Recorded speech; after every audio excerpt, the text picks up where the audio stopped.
Well, more broadly, a lot of solo diving comes down to personal responsibility, and that person needs to take some responsibility for themselves in making that decision whether they're ready to go or not. Off Gassing, a scuba podcast with host Nick Hogel.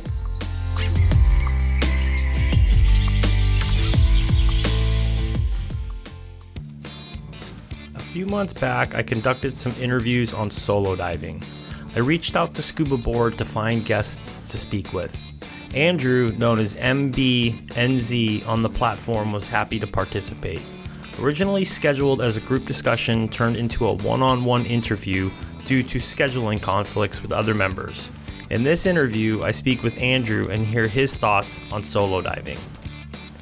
As with any diving, if you should choose to partake in this method of diving, please seek out proper training and always dive within your training and comfort level. Safe diving. Andrew, how are you doing this afternoon? I'm great, thank you. Nice. And so, where are you located right now? Okay, so that's a complicated question to begin with. I'm currently, right now, in Cyprus, which is an island in the Mediterranean Sea. However, I'm originally from the United Kingdom, but I have been living in New Zealand for the past 11 years or so. Okay. Well, I do have some questions about that journey, but we will just kind of jump right in as of, or the first part we'll jump right into is, so we're here today. We were going to have a conversation about solo diving. We had some other guests that were going to show up. Maybe they will show up. Who knows? Maybe they're just running a little bit late. And we eventually will get to that. But since we're here, I'd like to hear a little bit about your diving story. So if you could tell me, how and why you got into scuba diving, that first experience. Were you pushed into it? Was it something that you knew you always wanted to do? Just kind of tell me a little bit about that. Okay, so I guess I was always into fish and marine life as a child. Loved snorkeling, spent all my holidays, usually here in Cyprus, in the Mediterranean, snorkeling, looking for fish, and that kind of thing. Read anything I could about fish, anything I could get my hands on. And then in 1999, my then girlfriend actually booked me a PADI open water course in Sharm el Sheikh in Egypt, which we went and did together, and then we did advanced open water immediately afterwards. And it was just a fantastic experience. Loved every moment of it, despite the anxieties of a new diver at the time. And carried on diving whenever I could. I then found myself traveling around Southeast Asia a few years later, and ended up doing rescue diver course in Thailand in 2003. Whereabouts in Thailand? It was one of the islands, and it was Koh Samui, I believe. Okay. And from there, I came directly back to Cyprus, where my parents were living, and did a dive master internship, and then worked for the same company as a dive guide for a kind of a season or a season and a half, which was a fantastic experience in terms of my own diving development.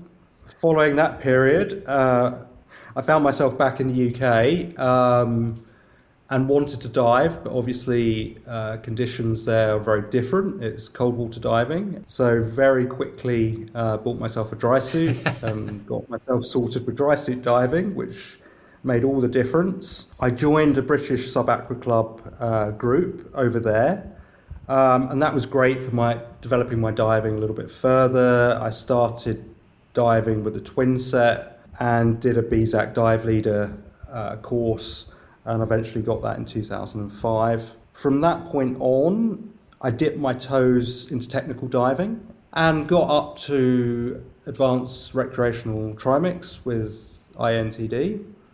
And that was something I very much enjoyed at the time, and probably did about 50 or so what I would call tech dives, or accelerated deco dives. But for various reasons, due to moving location, drifted away from that, but remained a keen recreational diver. To date, I have done 944 dives, and I'm guessing about a third of those have been solo dives. Oh, wow. Okay, okay. So, we will jump into that here in a second. I just have a question because I obviously know of, I don't know if people call it BSAC or BSAC, but what is the leadership? So you said you started diving doubles. Was that part of as training, or was that something you just kind of gravitated towards? So I think that's an interesting topic in itself. It's something I gravitated towards. There were certain members in the group using doubles or twin sets, and I thought I'm quite interested in that. I never took a formal course in twin set diving, but I had good mentors around me at the time, and felt that I was safe and still am safe to dive with a with double cylinders should the mood take me. And then what is? Can you tell me about you said the leadership program? Yeah, so dive leader is kind of BZAC's equivalent of Paddy's Dive Master, Okay, okay, but there's a little bit more to it. There is more about planning dive trips, running a diving day, running a dive boat. There's a little bit of boat handling and safe boat handling practices and so forth. So I think it's probably a little bit more holistic than the Paddy course because there's a bit more to it than just the pure diving. okay, okay. I think there's a club here in the area that I live, and I've been meaning to kind of pop over there just to introduce myself because I don't know if you're familiar, but I live in the Penang area of Malaysia. Are you familiar with the area? Yeah, I have been to Malaysia and I have been to Penang. I don't remember diving there. I dived in Borneo on Sipadan and the Perhentian Islands, which were fantastic, as I remember. There is absolutely phenomenal, amazing diving that can be had in Malaysia, not in Penang. And so that's kind of a little bit of a bummer, but there are a lot of groups out here, that'll get together because, like you said, you could go to the east coast of, the east coast of peninsular Malaysia. There's obviously the Borneo side. So there's quite a bit of diving up here, but not necessarily in the Malacca Strait, which is where Penang sits. You could a little bit north. There's Langkawi, and I have been diving there, but it's definitely not known for its diving. Just the Malacca Strait in general is pretty shallow in compared to ocean terms, so the visibility is usually not great. But just north of Malaysia, and it's like I don't want to say the most southern part of Thailand, but it might be, is Koh Lipe. And I took a trip there, and the diving was absolutely phenomenal. It was a really good trip. And I think that's just far enough outside of the Malacca Strait to where it makes it pretty nice. And we can get there pretty quickly. But yeah, so anytime I can meet divers in my area, I'm always, just kind of jumping at that opportunity. So when I saw that there was that club here, I was like, oh, I should go. And because they're on the island, I don't really know what they do. I don't know how active they are. But I saw it at some point in time. So I wanted to kind of jump back to the solo diving portion. So you were saying a third of the dives that you've done have been solo diving. So when you first started solo diving, was that kind of because you just wanted to go out and there was nobody around, or was it something that you prefer? So I guess we'll start off with, obviously, yes, you're a solo diver. What are your thoughts on the whole solo diving situation? Okay, well, I guess I'll start with my story. Going back to probably 2003, I was absolutely obsessed with diving. I couldn't do enough. It's what I spent all my free time doing, every weekend when I could, dive holidays whenever I could. When I moved back to the UK, I ended up in a coastal part of the UK. The diving wasn't bad there. And there were just times where I would finish work early or I would have a day free and I could go diving, but I had no one to go diving with. I would reach out to people on dive forums or or in dive clubs, but no one was available. In the end, I just thought, you know what? This is a shallow reef dive walking in off the beach. There's only so many things that can go wrong. I'm just going to go and do it. And I did it, and it was, I guess, I remember a feeling of it being very strange and somewhat anxiety inducing that first time. But obviously that got easier as time went on. I think I was thinking about this in preparation for the podcast, and I do think some of that is just an excuse, though. I think I've always been quite independently minded and wanting to do my own thing. And ultimately, not maybe a very endearing quality, but I think I was so selfish about my diving at the time. I wanted to be in the water as much as possible for as long as possible, that I didn't want anyone else slowing me down. Once I got going, I just wanted to do it, and I did a lot of it. And I ended up doing another dive qualification. I did the SDI solo qualification with Mark Powell, who's quite a well-known technical instructor.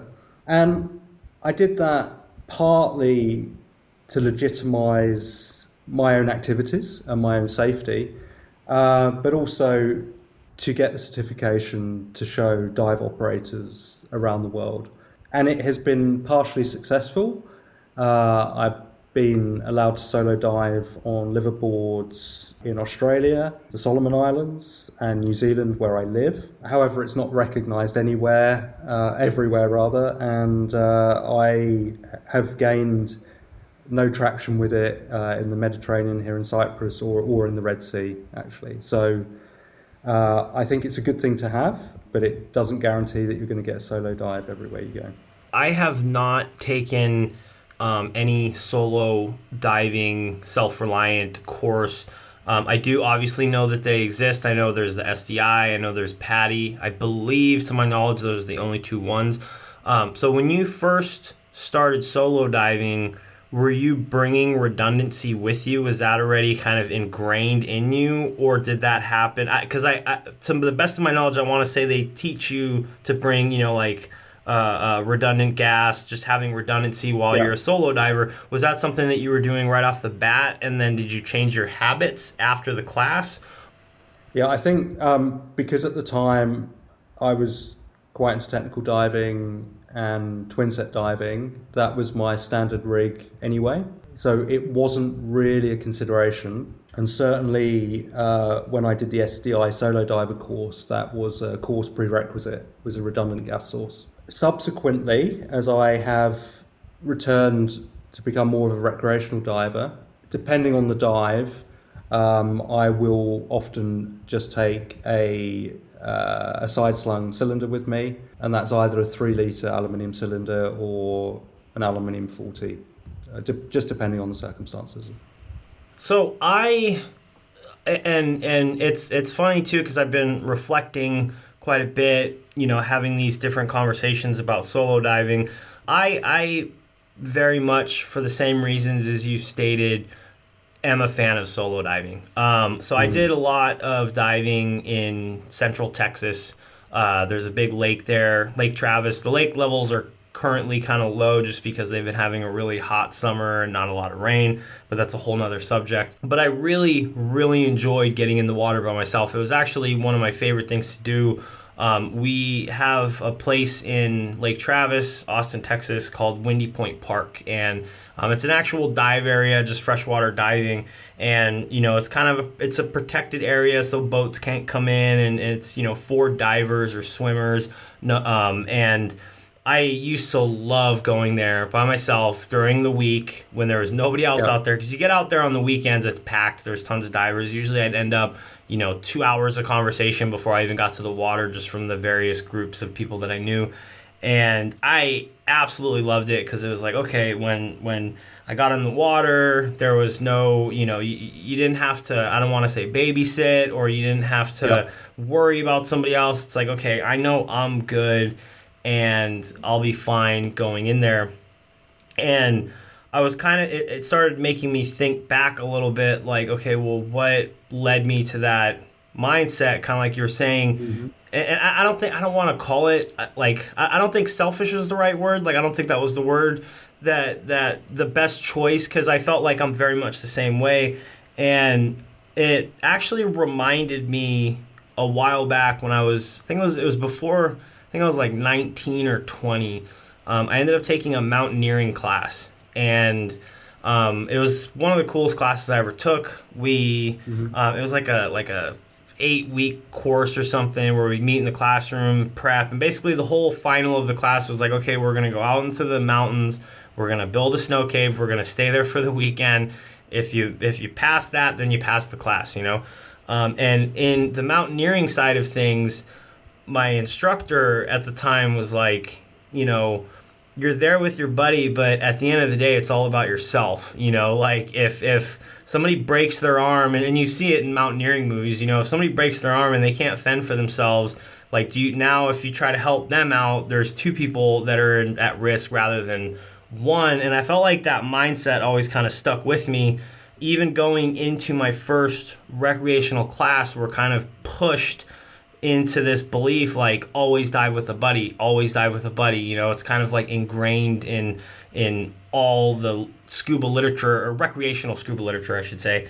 But I felt like even in that class, my instructor would tell me, like, just know you're good. You know, like when you're doing your buddy checks, just know you're good, and you can go from there, you know. But at the end of the day, if you know, you don't want two people having a problem rather than one, you know, so just know you're good, and then you're kind of there for your buddy. So I don't know if that was like kind of leading me into the enjoyment of solo diving, but also I felt that I knew the area very well. It's a lake in Texas, you know, there's not really much that could go wrong. I think it'd be a little bit of a different scenario in the ocean. I haven't done any solo diving in the ocean, so I'm definitely, probably at some point I will, but you know, at the same time, it's just kind of the logistics of being able to do it. So would you promote solo diving to other divers? I don't think I would promote it, but if someone was interested in doing it, I would certainly encourage it if they felt comfortable to do so. I am not an instructor. Solo diving is something I do, and I am not in a position to judge whether someone else is competent and capable of doing a solo dive. I think, well, more broadly, a lot of solo diving comes down to personal responsibility, and that person needs to take some responsibility for themselves in making that decision whether they're ready to go or not. You don't know if you promote it. Would you, if somebody is going to pursue it, would you highly suggest for them to take a course in it? I think it depends on their background. So by the time I got to the SDI solo course, I had done some technical training and quite a few technical dives. And in all honesty, I can't say that course added a lot of information to my knowledge base. However, if you don't have that kind of background and you have come straight from, let's say, recreational paddy courses, I think doing a solo diver course is a very good idea. What is your go-to gear? Is there something that I mean, obviously we talk about redundancy. I think we've spoken a few times about that, but you know, you're about to go on your solo dive. What are pieces of gear that you would highly recommend for any solo diver, self-sufficient diver to have? Okay, so I will leave the redundant gas issue till last. So every solo dive, I'll take 2 masks with me. I will dive with 2 computers, and I carry a PLB or personal locator beacon on every dive I do. And then on the redundant gas issue, in all honesty, I occasionally do very shallow shore dives, mainly for photography purposes. They might be a maximum depth 6 to 8 meters, something along those lines. And I don't carry any redundant gas on those dives. I am aware it would be open to criticism, but I feel fairly confident that I could get to the surface without doing any serious damage to myself under those circumstances. Beyond that, these days I will be carrying a side-slung cylinder, and usually it's a 3-litre aluminium cylinder. And I like it because it's so small and not quite neutrally buoyant, but not far off it in the water, that I really don't notice it's there. I've read on dive forums that people absolutely hate doing that. It makes them feel off balance and uncomfortable. And if that's their experience, then I respect that. But I've found it very nice to dive with. And for normal recreational dives, that's what I'll take. It adds some flexibility as well. If I'm doing a shallow dive with my wife, for example, I might not take a redundant air source because we're diving as a buddy team, but it's just something that I can clip on and clip off as I need, and I find that quite attractive. For deeper recreational dives, I would be using an Ali 40, so a 6-litre side slim bottle, which is a bit more of a hassle to carry around, but not.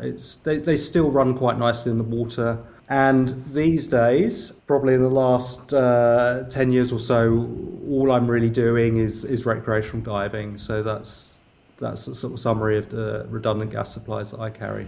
So is there a reason why you kind of got away from the technical side of diving, or is it just because of the logistics and being easier to do the recreational as opposed to team and technical?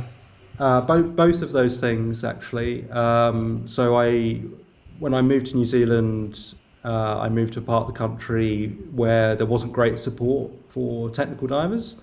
There certainly weren't technical dive trips going ahead every weekend. There's not an awful lot of wreck diving where I live, so you're seeing kelp and fish, almost regardless of depths, and then obviously at a point in depth the kelp doesn't grow, so you've just got fish and rock. So there isn't a huge benefit in going super deep. So I would describe most of my diving these days as advanced recreational diving, so maximum depth 40 meters or so, maybe a little bit more if there's something interesting going on, but usually shallower than that, usually less than 30. Sort of quite simple, enjoyable diving, either with a buddy or without a buddy and a redundant gas source. So you were speaking about the solo card, self-reliant card. I can't remember. I know you said it was SDI. What are some of the responses that you've received? Because you said that you haven't been successful going to businesses and charters being like, I want a solo dive. So what are some of the mixed responses that you've received, good and bad? Like, so I walk into a shop and someone's like, oh, okay, I want to do a solo dive. How are they responding to you? So it's a great question, and I'd say it's a very black and white answer. So I tend to email companies in advance just to give them some preparation and a little bit of time to get their heads around the situation. And it's been great in Australia. I'm going to mention Mike Bull Dive Operations. They run a boat called Spoil Sport on the Great Barrier Reef, which is fantastic. And the reason I mention them is not because I get free dive trips, it's because they've got a very sensible approach to solo diving, whereby if you have a certification and you're prepared to dive with a redundant gas source, then they will allow you to solo dive on their liveaboards, which is fantastic. In the Solomon Islands, I went with a company called SIDE, who had very similar rules, so that was great as well. In New Zealand, my local dive operator, I'm not quite sure what their policy is, but over the years they've certainly been happy for me to solo dive with the redundant gas source and a certification. Where I've had outright no's has been here in Cyprus, and I've been to, I think, 4, maybe 5 dive shops now and talked about it, and it has just been a flat no. I've had a couple of lectures in a couple of shops from the dangers of solo diving, which has been nice. In the Red Sea, so I don't think I've mentioned yet, I just got back off a liveaboard in the Egyptian Red Sea yesterday, and I asked specifically prior to the trip about solo diving, and that was a big no. Okay. And that message was well reinforced on the trip itself. I think, to be fair to dive operators, and I'm sure we'll come on to this, I think there is an issue of national legislation, so it might not be their choice, actually. And secondly, having not travelled very much over the last 10 years for various reasons, and have sort of just come back into international dive travel, I feel actually the environment is more hostile towards solo diving, and that might just be my experiences. It might not be universal, but that's certainly what I feel, and I suspect there's a litigation element to that. No, I would imagine so, just because if something were to happen, I mean, you get lawyers involved and they're thinking of all the worst case scenarios. So I could definitely see that being the case for a few different places. When you were going solo diving on a liveaboard, I have not been on a liveaboard, so I don't know the logistics of it. I'm assuming it's just, in my head, I'm thinking of it like that, 2-tank trip that you would go just with some dive shop where you go out, you do a little bit of diving, but it's just extended to more than the 2-tank dive. And usually there might be 10 or 9, let's say 9 divers on the boat with 3 dive guides. So there's 9 divers, but they're going out in 3 separate groups. So when you're going solo diving, is it you're kind of getting in the water, going a separate direction than the rest of the group? Or is it kind of that normal, like, hey, I'm just here, I don't have a buddy, I'm just kind of hanging around the group? Or is it an actual solo dive? Most of the time it's an actual solo dive, but it very much depends on the circumstances. If it's a straightforward jump off the boat, keep the reef on your left, turn around after 30 minutes, keep the reef on your right, come back to the boat, then I'll go and do that. I'm very comfortable doing that, even if that's somewhere I've never been before. If there is more to navigation, then I am not going to deny myself the resource of the dive guide, and I will often say to the dive guide, look, I will tag along at the back of your group, but you don't need to worry about me. And that seems to be a good way to go as well. So it's a little bit of a mixture, and I also get a bit of a mixture of responses from other divers as well. Some are very much, that's really cool that you're just going off and doing that by yourself, but some aren't. Some,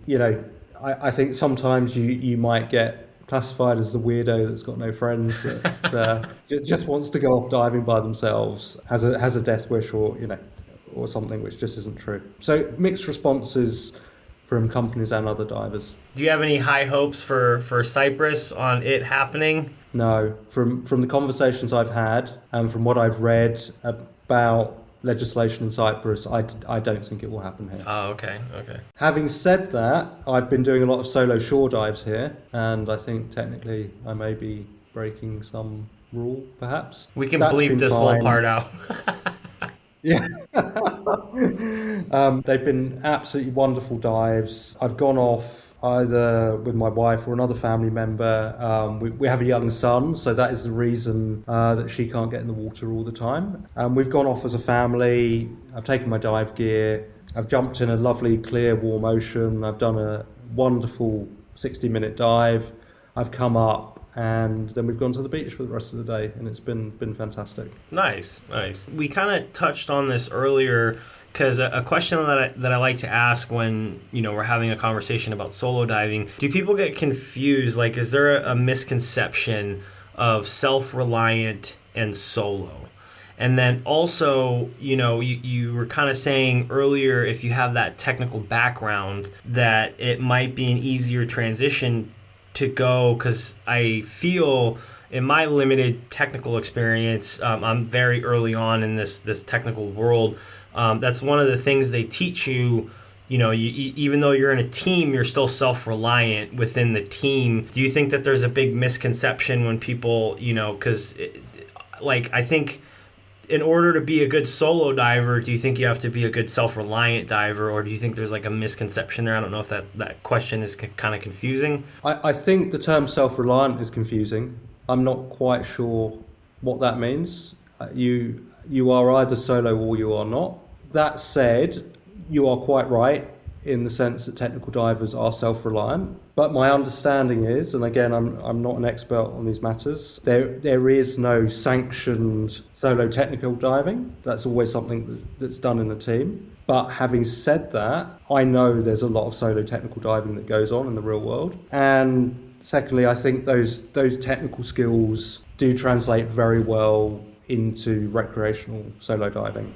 Just to backtrack a little bit, basically kind of steer away from the solo diving aspect of it. So we obviously met on ScubaBoard. How long have you been a member of ScubaBoard? I got to give a little shout out to ScubaBoard because they're, I joke around and I tell people it's a wonderful place. Or someone told me the joke one time. They're like, "Oh, there's a lot of good information on ScubaBoard, but the problem is you have to go on ScubaBoard to find it because it can get quite heated sometimes." And that's why I wanted to get these roundtable discussions going, because to get these groups of divers that speak, there's some very active members, and just kind of like, hey, let's have a conversation. We can get out from behind the keyboard. So I just wanted to kind of see your background with ScubaBoard. Have you been on there long? Or obviously I feel like you're a pretty active member. I joined in 2004, and I think I was very active back then. And then that activity reduced over time for various reasons. I can't quite remember why. I think I was a member of a very active UK diving forum, and I was UK diving at that time, so that kind of was more relevant to me and kind of took over. And then I moved to New Zealand, and so had a bit more of an international flavour. So ScubaBoard became interesting again to me. But to be honest, for a long while, diving was something I did, probably didn't talk about too much. It's just something I went and did, and I wasn't spending all my time on dive forums. And then we come round to 2023, and for the first time in 11 years or so, I've come back to Europe. Use ScubaBoard as a resource for information, up-to-date information about diving the Mediterranean and diving the Red Sea, and it's been absolutely fantastic. A couple of members on there, Red Sea Diver 2 and Bolt Snap, just provided me with really invaluable information in planning my Red Sea trip, which was fantastic, and I think ScubaBoard is a great resource. Awesome. No, and I highly agree. I mean, I probably spend more time lurking than I should. Hopefully my boss is not hearing this. So, just at work, like, oh, what's the new topics of the day? And no, and I mean, I will be honest, the roundtable discussions is completely, I give all the credit to ScubaBoard, because it's great when you can get a group of divers, and this conversation's been great. I know we had some other guests that were supposed to come on, but when you get, a good group of divers talking about conversations like this, I think with solo diving, there's never really end of the conversation. It's just kind of one of those ongoing conversations. But there's a lot of various topics in, not just ScubaBoard, but just in the scuba verse in general that are spoken about from time and time again. So it's always great to hear people's different perspectives and all that stuff. So I really appreciate you coming on here to, kind of speak about your history and your thoughts on solo diving. Questions that I kind of will end with sometimes is, well, what do you have any plans for the future? Like, do you think you'll get back into technical at some point? Or, obviously I'm assuming you're still searching for, the places that you can solo dive, but what are some future plans in diving? So, will I get back into technical diving? I don't think so. I think I've got an 8-year-old boy who's about to turn 9, he has just done his bubble maker course. Oh, awesome.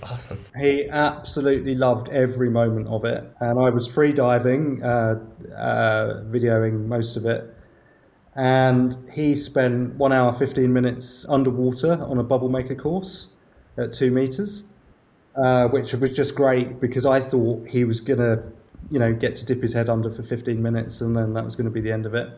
When he becomes old enough to do a junior open water course, I think that's what he'll want to do. I'm not pushing him in any way. But that is a long way of saying I think my diving future will probably be diving with him. And awesome. It'll be nice for us if we can go diving as a family.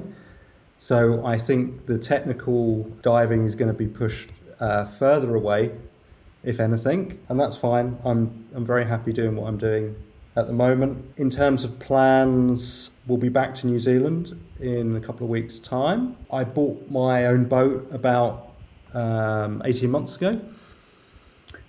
We use that for various things, and I've done some free diving from it, and I've done a limited number of scuba dives. But my immediate plans are, as my boy gets older, he can either come diving with me, or my wife and son can stay on the boat while I go and do a solo dive, with it in mind that it's going to be safe, and it's going to be fun. To wrap up the solo diving conversation, any final thoughts on the solo diving? I know we kind of hit some different sides of it, but if somebody was going to pursue it, I mean, I know we kind of talked about it already, but any just last final thoughts on solo diving? I think in summary, if it's something you want to do, then just go for it. I would recommend a course if you haven't done any technical training, but a course is never a bad thing, even if you have done technical training.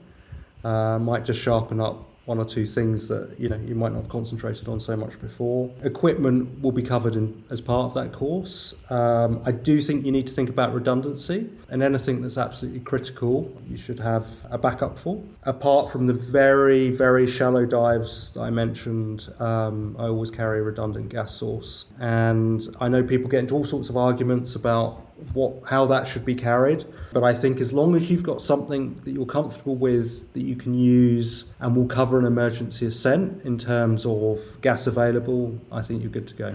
Great last words there.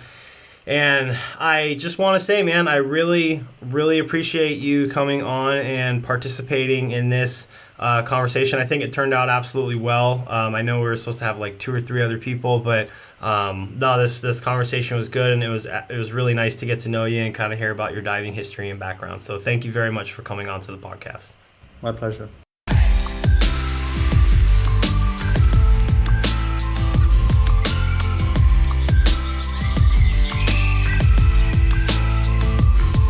Off-gassing, a scuba podcast.